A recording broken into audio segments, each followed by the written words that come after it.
Mga nakabulagta yung mga halaga namin.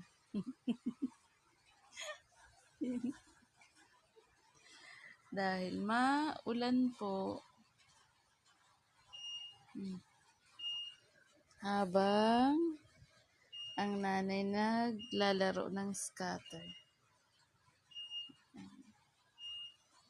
Yung kasama ko kami nakabulagta. Tawagin. Mishka. Mishka.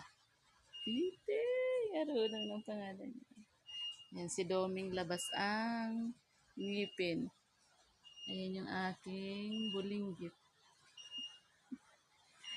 Yan.